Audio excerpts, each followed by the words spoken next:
Friends, എല്ലാവർക്കും മൊഞ്ചത്തിയിലേക്ക് welcome.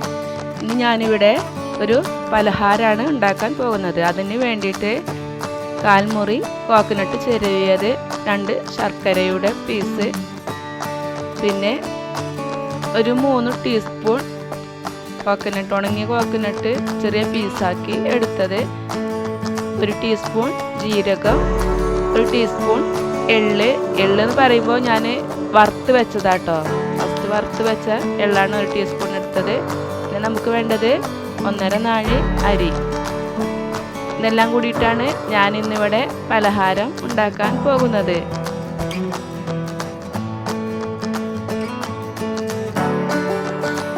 നമുക്ക് 1.5 നാഴി അരി 3 മണിക്കൂർ സമയം വെള്ളത്തിലിട്ടിട്ട് അതൊന്ന് കുതിർത്തിയെടുക്കാം. അതിനുശേഷം മിക്സിയുടെ ജാറിൽ നല്ലവണ്ണം അത് അരച്ചെടുക്കാം. പിന്നെ ഞാൻ മാറ്റി വെച്ചിട്ടുള്ള 2 പീസ് ശർക്കര, അത് സാധാ ശർക്കര അല്ല കേട്ടോ, അത് പനം ശർക്കരയാണ്.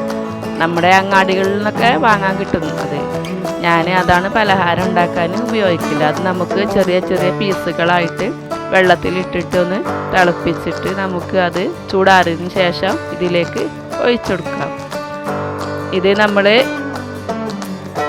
മാവ് അരച്ചെടുക്കുമ്പോൾ ഇതിൽ നമുക്ക് കുറച്ച് ലൂസായിട്ട് തോന്നുകയാണെങ്കിൽ ഞാനിതിലേക്ക് ഒരു 3 ടീസ്പൂൺ ഗോതമ്പ് പൊടിയാണ് ചേർത്ത് കൊടുത്തിരിക്കുന്നത്. ഇതെല്ലാം കൂടി നമുക്ക് ഒന്ന് നല്ലവണ്ണം ഒന്ന് മിക്സ് ചെയ്ത് എടുക്കാം.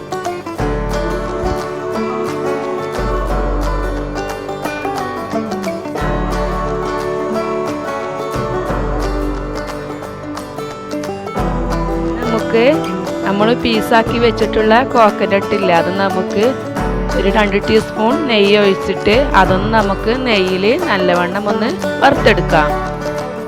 മാവ് നല്ലവണ്ണം മിക്സ് ചെയ്ത് വെച്ചിട്ടുണ്ട്.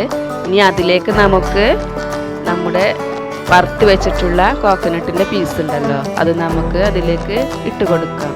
അതിനുശേഷം നമ്മൾ മാറ്റി വെച്ചിട്ടുള്ള എള്ളും കൂടി ഇട്ടിട്ട് നല്ലവണ്ണം ഒന്ന് മിക്സ് ചെയ്തെടുക്കാം. ഈ എള്ള് ഞാൻ ഫസ്റ്റ് തന്നെ കഴുകിയിട്ട് വറുത്ത് വെച്ചതാണ് കേട്ടോ. ഓരോ ആവശ്യത്തിന് എടുക്കാൻ വേണ്ടിയിട്ട് ഞാനിവിടെ വറുത്ത് ബോട്ടിലാക്കി വെച്ചതാണ്. അതിൽ നിന്നാണ് ഞാൻ 1 ടീസ്പൂൺ എടുത്ത് ഇതിലേക്ക് ഇട്ടത്. ഇനി നമുക്ക് ഇതെല്ലാം കൂടി ഒന്ന് മിക്സ് ചെയ്തിട്ട് ഒരു 2 മണിക്കൂർ സമയം നമുക്ക് ഇതൊന്ന് മാറ്റി വെക്കാം.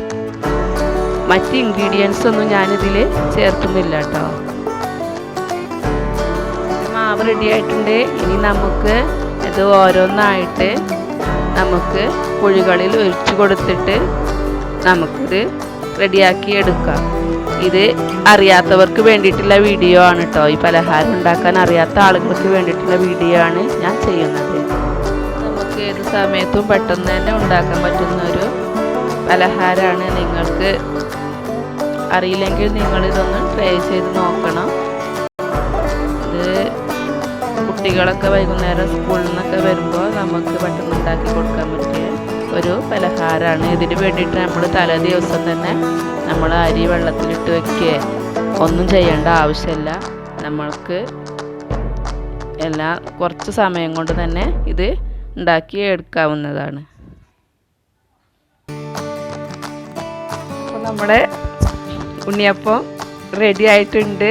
ഇത് നല്ല സോഫ്റ്റ് ആയിട്ട് തന്നെ കിട്ടിയിട്ടുണ്ട്. ഇത് നമുക്ക് വളരെ സിമ്പിളായിട്ട് പെട്ടെന്ന് ഉണ്ടാക്കാൻ പറ്റും. കുട്ടികൾക്ക് വൈകുന്നേരങ്ങളിലൊക്കെ സ്കൂളൊക്കെ വിട്ട് വരുമ്പോൾ ചായക്ക് കൊടുക്കാനൊക്കെ നമുക്ക് പെട്ടെന്ന് തന്നെ ഉണ്ടാക്കാം. അപ്പോൾ എൻ്റെ വീഡിയോ നിങ്ങൾക്ക് ഇഷ്ടമായെങ്കിൽ ലൈക്ക് ചെയ്യൂ, ഷെയർ ചെയ്യൂ.